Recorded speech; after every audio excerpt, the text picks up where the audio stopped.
Hello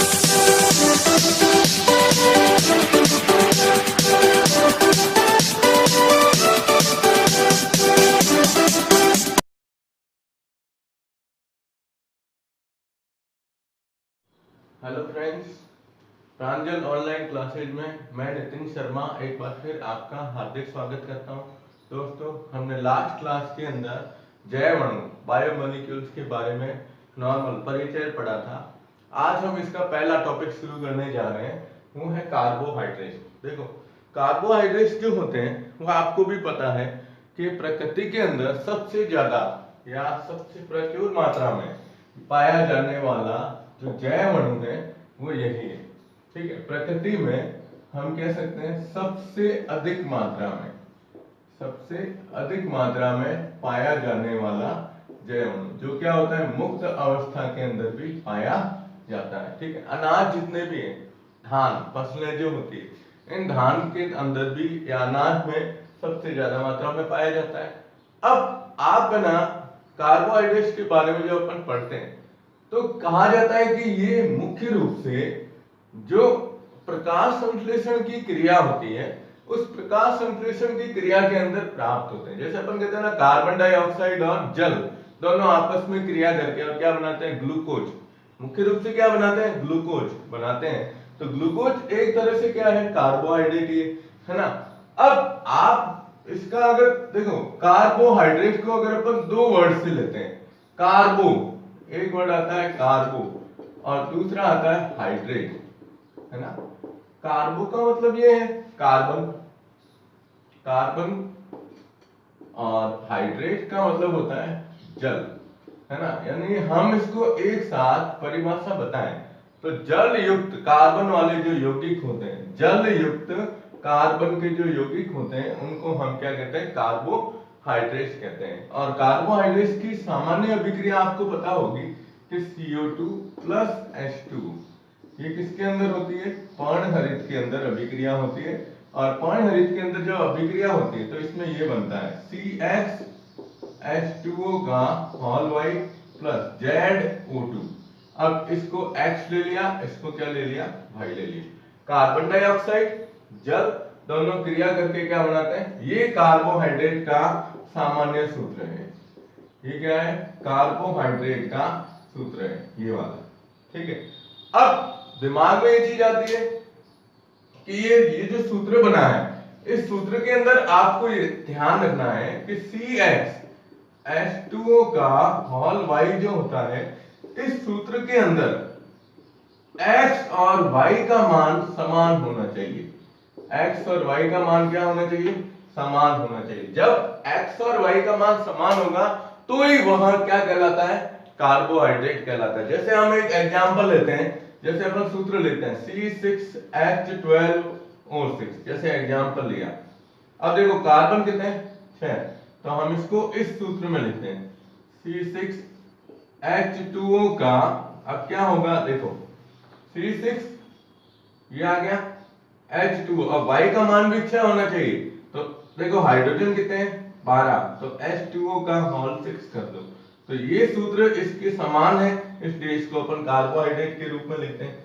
ऐसा कैसा fructose में भी होता है, लेकिन कुछ ऐसे सूत्र हैं जिसमें आप देखोगे कि ये जो है ना, X और Y इन दोनों के मान समान होते हैं लेकिन फिर भी वह एक कार्बोहाइड्रेट नहीं कहलाते हैं। जैसे आप अपवाद के रूप में बताते हैं इसके, तो आपने एक सूत्र पढ़ा है CH3COOH।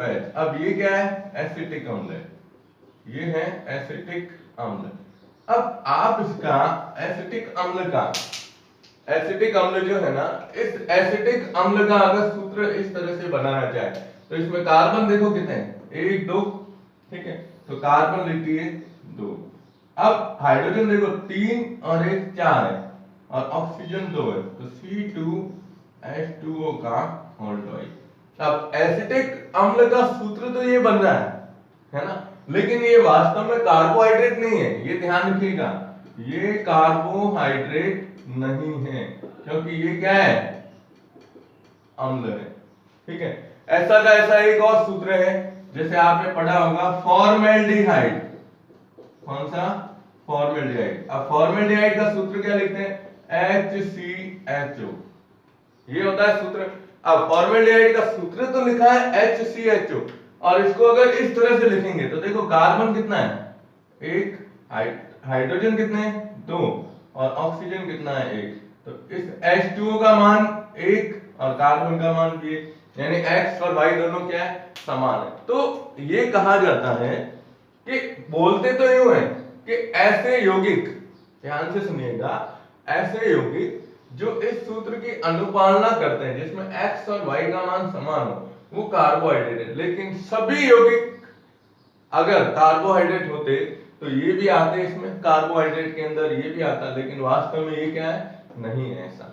ठीक है, तो इसके आधार पर वापस एक नई परिभाषा बनाई कि ऐसे कार्बनिक यौगिक, ध्यान से सुनिएगा, ऐसे कार्बनिक यौगिक जो पॉली हाइड्रोक्सी कार्बोनिल यौगिक होते हैं, पॉली हाइड्रोक्सी कार्बोनिल यौगिक होते हैं, उन्हें हम कार्बोहाइड्रेट कहते हैं। या ये भी कह सकते हो कि ऐसे पॉली हाइड्रोक्सी कार्बोनिल यौगिक। अब कार्बोनिल वर्ड जो आ रहा है, तो कार्बोनिल का मतलब होगा, देखो इसमें वर्ड आ रहा है कार्बोनिल, तो कार्बोनिल का मतलब होगा इसमें कौन से समूह, एल्डिहाइड और कौन से, कीटोन, यही होते हैं मुख्य रूप से, ये कार्बोनिल समूह उपस्थित होते हैं।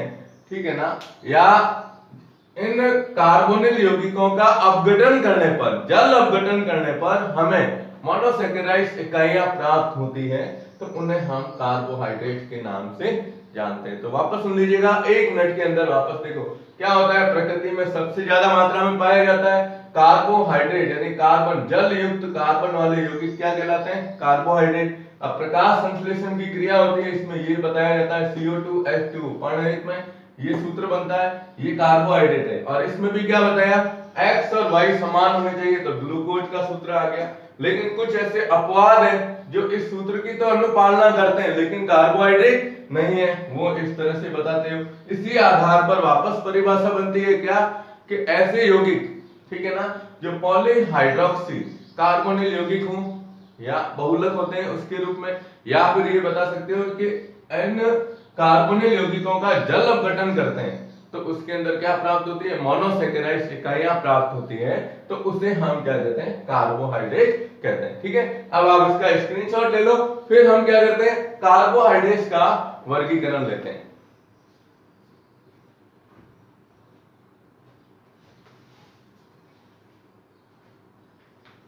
ओके, अब देखो आप, अब अपन लेते हैं इसका मुख्य रूप से वर्गीकरण। तो कार्बोहाइड्रेट्स जो होते हैं, कार्बोहाइड्रेट्स को मुख्य रूप से तो अपन कितने, दो भागों में बांटते हैं। अब देखिएगा, मैं इसका वर्गीकरण बिल्कुल स्पष्ट तरीके से बता रहा हूं, और आपको एक चीज और कह देता हूं, 2-4 लेक्चर के बाद ये पार्ट जब आगे बढ़ेगा तो इसके नोट्स भी मेरे चैनल के ऊपर अपलोड कर दूंगा। ठीक है, अब देखिए आप, कार्बोहाइड्रेट, तो अब हम लेते हैं इसका वर्गीकरण। तो वर्गीकरण के अंदर आपको एक एक चीज स्पष्ट अलग तरीके से बता रहा हूं कि कार्बोहाइड्रेट जो होते हैं, कार्बोहाइड्रेट, ठीक है ना, इनको दो भागों में बांटा गया है। कितने, दो भाग। अब दो भाग में एक तो आती है शर्करा, क्या आती है, शर्करा। शर्करा जिसे अपन सैकेराइड्स बोलते हैं, ठीक है, ये स्वाद में क्या होती है, स्वाद में मीठी होती है। शर्करा क्या होती है, स्वाद में मीठी होती है। और दूसरी आती है अशर्करा, क्या कहते हैं, अशर्करा। अशर्करा स्वाद में मीठी नहीं होती, स्वाद में मीठी नहीं होती है ना। अब आपको क्या करना है, देखो पहले तो दो भाग ये हो गए। अब ये जो शर्कराएं होती है, आपने देखा होगा अपन जो शक्कर लेते हैं, तो शक्कर क्या होती है, क्रिस्टलीय श्वेत ठोस अवस्था के अंदर होती है, पानी के अंदर घुल जाती है, तो वो इस प्रकार से शर्कराओं के अंदर आती है। अब इसके भी आगे दो भाग दिए गए, और वह दोनों भाग मुख्य रूप से ध्यान रखिएगा, वह भाग दिया गया जल अपघटन की क्रिया के आधार पर। किसके आधार पर, जल अपघटन के आधार पर। देखो ये हम लिखते हैं जल अपघटन के आधार पर, जल अपघटन के आधार पर। अब इसके दो भाग हैं, ठीक है। इसके अंदर हम लेते हैं मोनोसेकेराइड्स,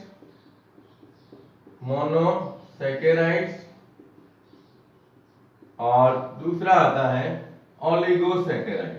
कौन सा? ओलिगोसेकेराइड। पहले तो मैं आपको ये नाम बता रहा हूं, ठीक है, फिर अपन आगे लेंगे। और ये अशर्करा जो होती है, ये होती है पॉलीसेकेराइड्स के अंदर। किसके रूप में पाई जाती है? पॉलीसेकेराइड्स के अंदर, ठीक है। अब मोनोसेकेराइड्स क्या होती है वो भी अपन अभी लेंगे, ठीक है। और एक और स्थिति है इसमें बताई गई है, देखो इसको मैं थोड़ा अलग तरीके से बताता हूं। इसके इन जल अपघटन के अलावा शर्करा जो होती है वो दो प्रकार और दिए गए हैं इसके। वह है, एक तो है अपचायी शर्करा, एक है अपचायी शर्करा, और दूसरी है अनअपचायी शर्करा। अनअपचायी शर्करा, ठीक है। तो देखो मुख्य रूप से इसका वर्गीकरण जब पूछते हैं आपको, तो आपको एक छोटा सा चार्ट बताना है। इसमें क्या बताओगे?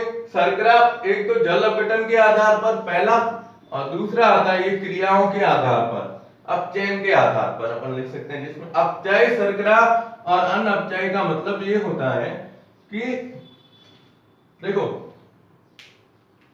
इसमें लेते हैं कि ऐसी शर्कराएं, या ये कह सकते हो कि जो फैलिंग विलियन एक विशेष प्रकार का अपने यौगिक होता है, ठीक है, फैलिंग विलियन के नाम से जाना जाता है। और दूसरा इसके अंदर एक और आएगा जो एल्डिहाइड और कीटोन के लिए काम में लिया जाता है, जिसे अपन कहते हैं सिल्वर अमोनियम लवण के नाम से जानते हैं। तो दो विलयन होंगे जो अभी अपन इसके बारे में लेंगे। तो अपचायी और अनअपचायी शर्कराएं कौन सी होती है? ठीक है, इसके अंतर्गत जल अपघटन के आधार पर मोनोसेकेराइड्स क्या होते हैं, ओलिगोसेकेराइड्स क्या होते हैं, और पॉलीसेकेराइड्स जो होते हैं, जो हम कह सकते हैं पानी के अंदर तो घुलते नहीं है, ठीक है, स्वाद इनका बिल्कुल नहीं होता है, स्वादहीन होते हैं। और इसके अंतर्गत आप जो पढ़ोगे वो आएगा मुख्य रूप से सेलुलोज, पढ़ा होगा आपने सेलुलोज के बारे में। और एक आएगा एमिलोपेक्टिन, या जिसे हम क्या कहते हैं एमाइलोपेक्टिन के नाम से जाना जाता है। मोनोसेकेराइड्स है, तो मोनोसेकेराइड्स के अंदर उदाहरण आपको याद रखना है ग्लूकोज और कौन सा? फ्रक्टोज। ग्लूकोज और फ्रक्टोज मुख्य रूप से। ओलिगोसेकेराइड्स है, इसके अंदर आपको सूत्र ये याद रखने, उदाहरण जैसे सुक्रोज है और कौन सा है? माल्टोज। मुख्य रूप से ये दो ले लेते हैं अपन।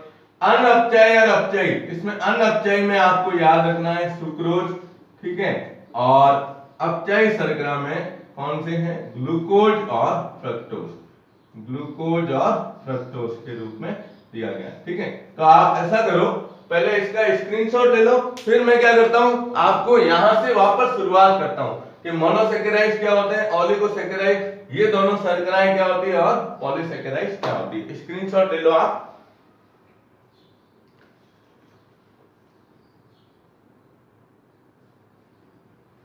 ठीक है, अब देखिए आप, अब हम लेते हैं सबसे पहले शर्करा के बारे में, ठीक है। अब शर्करा के अंदर आपको बताना है, हमने बोला अभी कि स्वाद में क्या होती है? मीठी होती है। तो देखो सबसे पहले हम लेते हैं शर्करा। तो शर्करा स्वाद में क्या होती है? मीठी होती है ना। और जल में क्या होती है? विलेय होती है। स्वाद में मीठी, जल में विलेय, और लगभग सभी क्या होती है? श्वेत क्रिस्टलीय ठोस अवस्था के अंदर पाई जाती है। क्रिस्टलीय ठोस अवस्था में पाई जाती है, ठीक है। तो हमने इसका पहले लेते हैं वर्गीकरण जल अपघटन के आधार पर। तो जल अपघटन के आधार पर कितने प्रकार बताए हमने? दो। कितने प्रकार है? दो। तो पहला आता है मोनोसेकेराइड्स। मोनोसेकेराइड, अब ये क्या होती है देखो आप, मोनोसेकेराइड्स का मतलब ये होता है कि ऐसी शर्कराएं, ध्यान से सुनिएगा, ऐसी शर्कराएं जिनका जल अपघटन करने पर, यानी जिनका जल अपघटन करने पर, अपघटन करने पर कोई भी ये शर्करा इकाई प्राप्त नहीं होती है, प्राप्त नहीं होती। यानी आप अगर इसका जल अपघटन करोगे तो इसमें हमें वापस मोनोसैकेराइड्स की इकाइयां प्राप्त नहीं होती हैं, उसे अपन क्या कहते हैं, मोनोसैकेराइड्स के नाम से जानते हैं। और इसमें जितने भी मोनोसैकेराइड्स होते हैं, मोनोसैकेराइड्स के अंदर कार्बन परमाणु की संख्या जो होती है वो कार्बन की संख्या 3 से 7 तक होती है। कार्बन की संख्या कितनी होती है, 3 से 7 तक की होती है। अब इसमें आपको सूत्र ध्यान रखने हैं। मोनोसैकेराइड्स के अंदर जैसे मैंने कहा ग्लूकोज, अब ग्लूकोज का सूत्र आपको याद है C6H12O6 है ना। और फ्रक्टोज जो होता है तो फ्रक्टोज का भी सूत्र क्या है, C6H12O6। अब इसमें होता है एल्डिहाइड समूह और इसमें कौन सा समूह होता है, कीटोन समूह उपस्थित होता है। ठीक है, तो जब आप इसका अपघटन करोगे तो ये किसमें बदलेगा, CO2 और H2O में बदलता है। ये दोनों इनका अपघटन करते हैं तो CO2 और H2O में परिवर्तित होगा। यानी इसमें हमें कोई दूसरी इकाई प्राप्त नहीं होती है मोनोसैकेराइड्स की। तो मोनोसैकेराइड्स का मतलब जिनका जल अपघटन करने पर शर्करा इकाई प्राप्त नहीं होती है या मोनोसैकेराइड्स की इकाइयां प्राप्त नहीं होती है, उन्हें हम मोनोसैकेराइड्स कहते हैं। इसके अंतर्गत आपको ध्यान रखना है कार्बन की संख्या कितनी होगी, 3 से 7 तक की होती है। और दूसरा इसमें उदाहरण याद रखिएगा ग्लूकोज और फ्रक्टोज। और क्या बताओगे, मुख्य रूप से इनका अपघटन करते हैं तो कार्बन डाइऑक्साइड और क्या प्राप्त होता है, जल प्राप्त होता है। तो ये पहला हमारा इसका पॉइंट है, जल अपघटन के आधार पर, जिससे अपन क्या कहते हैं, मोनोसैकेराइड्स कहते हैं। ठीक है, इसका स्क्रीनशॉट ले लो आप। ठीक है, अब दूसरा आता है इसमें हमने लिया था वो है ओलिगोसैकेराइड्स। क्या नाम लेते हैं, ओलिगोसैकेराइड्स। देखो ओलिगोसैकेराइड्स जो होती है बी, ओलिगोसैकेराइड्स के अंतर्गत आपको ये बताया गया है ओलिगोसैकेराइड्स, ठीक है, कि किसी भी अगर हम इनका अपघटन करते हैं, क्या करते हैं, जल अपघटन, तो जल अपघटन करने पर इसमें 2 से 10 तक की मोनोसैकेराइड इकाइयां, 2 से 10 तक की मोनोसैकेराइड इकाइयां, मोनोसैकेराइड इकाइयां, मोनोसैकेराइड इकाइयां प्राप्त होती है। 2 से 10 तक की मोनोसैकेराइड इकाइयां प्राप्त होती है। ठीक है, जैसे इसका उदाहरण आपको एग्जाम्पल याद रखना है, तो एग्जाम्पल में जैसे सुक्रोज है पहला, और दूसरा हम लेते हैं जैसे माल्टोज।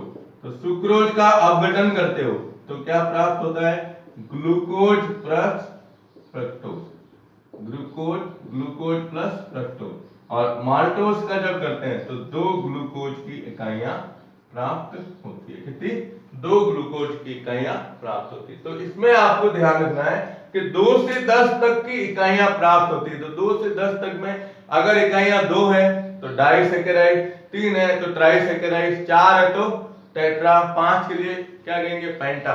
तो इसके हिसाब से इसमें इकाइयों के हिसाब से इसको डाई, ट्राई, टेट्रा है ना, और क्या कह सकते हैं, पेंटा, और आगे शब्द क्या लगाएंगे, सैकेराइड्स, सैकेराइड्स, ये इसके अंतर्गत आते हैं। तो ये आपको थोड़ा सा ध्यान रखना है कि ओलिगोसैकेराइड्स का मतलब ये होता है कि ऐसी इकाइयां या ऐसे सैकेराइड्स, शर्कराएं जिनका जल अपघटन करने पर 2 से 10 तक की मोनोसैकेराइड इकाइयां प्राप्त होती है, तो उनको हम क्या कहते हैं, ओलिगोसैकेराइड्स कहते हैं। इसमें मुख्य रूप से 2 उदाहरण याद रखने हैं आपको, ऐसे लैक्टोज भी आएगा और भी आएंगे। तो सुक्रोज क्या होता है, ग्लूकोज और फ्रक्टोज में बदलता है, और माल्टोज को अगर अपन जल अपघटित करते हैं तो 2 अणु किसके बनेंगे, ग्लूकोज के प्राप्त होते हैं। और इकाइयों के आधार पर कितनी इकाइयां बनती हैं उसके हिसाब से डाइसैकेराइड, ट्राइसैकेराइड, टेट्रा और पेंटा, इस तरह से इसमें इकाइयां प्राप्त होती। तो आप इसका स्क्रीनशॉट ले लो। ओके, अब पहला था जल अपघटन के आधार पर, दूसरा हमने लिया इसमें, देखो दूसरी जो शर्करा का हम ले रहे थे अपघटन, तो उसमें आपको दो नाम बताए थे, आणविक क्रियाओं के आधार पर भी बता सकते हो। तो दूसरा अपघटन आता है आणविक क्रियाएं या क्रियाओं के आधार पर। इसमें हमने लिया था अपचायी शर्करा एक, और दूसरी आई थी अनअपचायी शर्करा, अनअपचायी शर्करा। ठीक है, तो अपचायी शर्करा और अनअपचायी शर्करा क्या होती है, तो इसमें आपको केवल ध्यान रखना है कि ऐसी शर्करा है जो टोलेन अभिकर्मक, कौन सा, टोलेन अभिकर्मक, और दूसरा फेलिंग विलयन, फेलिंग विलयन। ठीक है, फेलिंग विलयन का अपचयन करती है, क्या करे, अपचयन करे, तो ये क्या कहलाती है, अपचायी शर्करा कहलाती है। यानी ऐसी शर्करा है जो इन दोनों अभिकर्मक का, टोलेन और फेलिंग विलयन का अपचयन करती है, तो वह अपचायी शर्करा कहलाएगी। और जो इसका अपचयन नहीं करती है, अपचयन नहीं करती हो, उससे क्या कहते हैं, अनअपचायी शर्करा कहते हैं। अब इसका एग्जांपल आपको याद रखना है, सुक्रोज। ठीक है, क्या कहते हैं, सुक्रोज। और इसका एग्जांपल याद रखना है ग्लूकोज, और क्या नाम आता है, फ्रक्टोज, ग्लूकोज और फ्रक्टोज। अब देखो सवाल क्या बनता है, परीक्षा में 1 नंबर का सवाल आता है कि सुक्रोज को अनअपचायी शर्करा क्यों कहते हैं। 1 नंबर का ही सवाल, सुक्रोज को अनअपचायी शर्करा क्यों कहते हैं। तो इसका सीधा रीजन बताओगे आप कि सुक्रोज टोलेन अभिकर्मक और फेलिंग विलयन का अपचयन नहीं करती है, इसलिए इसे क्या कहते हैं, अनअपचायी शर्करा कहते हैं। तो ये आणविक क्रिया, टोलेन अभिकर्मक जो होता है, ये एल्डिहाइड समूह जो होते हैं, एल्डिहाइड समूह के परीक्षण के लिए, फेलिंग विलयन भी क्या होता है, एल्डिहाइड समूह और कीटोन समूह के परीक्षण के लिए काम में लिए जाते हैं। ये अब इसमें बनता है रजत दर्पण, और इसमें जो विलयन का रंग होता है वो लाल गहरा भूरा रंग प्राप्त होता है। ठीक है, तो ये इसका आप शर्करा के अंदर, ये शर्करा का दूसरा वर्गीकरण था आणविक क्रियाओं में, जिसमें टोलेन अभिकर्मक और फेलिंग विलयन के आधार पर दिया गया। तो आप इसका स्क्रीनशॉट ले लो। ठीक है, अब हम लेते हैं अशर्करा के बारे में। तो अशर्करा जो स्वाद में क्या होती है, मीठी नहीं होती, अशर्कराएं जो होती है, देखो आप यहां ले लेता हूं मैं अशर्करा। अब अशर्करा जो होती है, ये देखिएगा इधर, अशर्कराएं जो होती है, इसके बारे में कहा गया है कि स्वाद में मीठी नहीं होती, पहली चीज। ठीक है, जल में क्या है, अविलेय है, जल में अविलेय है ना। अब ये अशर्कराएं जो होती है, इनको मुख्य रूप से पॉलीसैकेराइड्स कहा जाता है। क्या कहा जाता है, पॉलीसैकेराइड्स। ठीक है, एक आप उसमें ध्यान रखिएगा, ओलिगोसैकेराइड्स जो होते हैं, ओलिगोसैकेराइड्स, ओलिगोसैकेराइड्स में दो शर्कराएं जो होती है, यानी दो मोनोसैकेराइड्स की इकाइयां, मोनोसैकेराइड्स की इकाइयां जो होती हैं, वहां ग्लाइकोसाइडिक बंध द्वारा जुड़ी रहती है। ये भी अपन पढ़ेंगे आगे, कौन सा बंध होता है, ग्लाइकोसाइडिक बंध के द्वारा ये इकाइयां आपस में जुड़ी हुई रहती है। ठीक है, ऐसे कैसे इसमें बताना है, तो पॉलीसैकेराइड, पॉली का मतलब हो गया संख्या ज्यादा हो गई, बहुलक के रूप में होती है। अब ये भी बहुलक के रूप में हम इसे लिख सकते हैं। ठीक है, तो पॉलीसैकेराइड्स के अंदर सबसे अच्छा उदाहरण हम पढ़ेंगे सेलुलोज, कौन सा, सेलुलोज के बारे में। दूसरा हम पढ़ेंगे स्टार्च, स्टार्च जो होता है, स्टार्च, सेलुलोज क्या होते हैं, और इसी के अंतर्गत आएगा एमाइलोपेक्टिन, क्या पढ़ेंगे, एमाइलोपेक्टिन, एमिलोपेक्टिन के नाम से जाना जाता है। तो ये सारे एग्जाम्पल किसके अंतर्गत आते हैं, अशर्कराओं के अंदर आते हैं। और इसमें भी इकाइयां आपस में जो जुड़ी हुई रहती है, वो कौन से बंध से, ग्लाइकोसाइडिक, कौन से बंध से, ग्लाइकोसाइडिक बंध द्वारा जुड़ी हुई रहती है। ठीक है, तो ये शर्करा का एक, ये कार्बोहाइड्रेट का मुख्य वर्गीकरण हो गया। वर्गीकरण में पहले आएगी शर्करा स्वाद के आधार पर, ये स्वाद में मीठी होती है, अशर्कराएं स्वाद में क्या होती है, मीठी नहीं होती है। फिर हमने लिया कि शर्कराएं जो होती है वह जल अपघटन के आधार पर दो प्रकार, मोनोसैकेराइड और दूसरा कौन सा आता है, ओलिगोसैकेराइड। फिर हमने लिया आणविक क्रिया के आधार पर शर्करा, तो उसमें हम लिया अपचायी शर्करा और अनअपचायी शर्करा क्या होती है। फिर हम आगे लिया हमने अशर्करा के अंदर तो पॉलीसेकेराइड्स होते हैं, बहुलक के रूप में पाई जाती है, जिसमें सेलुलोज, स्टार्च और एमाइलोपेक्टिन के रूप में या एमिलोपेक्टिन के रूप में भी लिखा जा सकता है, ठीक है। और ये सभी शर्कराएं चाहे ओलिगोसेकेराइड्स में बताओ चाहे पॉलीसेकेराइड्स में, इसमें दो इकाइयां परस्पर जो जुड़ती है उसको ग्लाइकोसाइडी बंध के नाम से जाना जाता है, ठीक है। तो आप इसका स्क्रीनशॉट ले लीजिएगा, ओके। और एक चीज और ध्यान रखनी है, अब हम आगे जो टॉपिक शुरू करने जाएंगे, ठीक है। तो आज का अपना टॉपिक था मुख्य रूप से कार्बोहाइड्रेट्स का वर्गीकरण। अब नेक्स्ट क्लास के अंदर हम शुरू करेंगे अपना पहला पॉइंट मोनोसेकेराइड, जिसके अंदर अपन लेंगे ग्लूकोज। ग्लूकोज क्या होता है, ग्लूकोज की विधियां क्या है, ठीक है ना।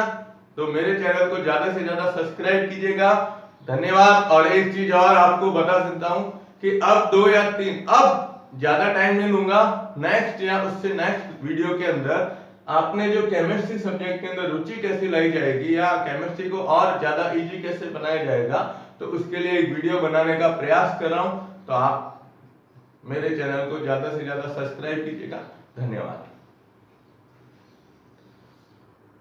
सब्सक्राइब कीजिए प्रांजल क्लासेस को और बेल बटन को दबाइए नए वीडियो सबसे पहले देखने के लिए।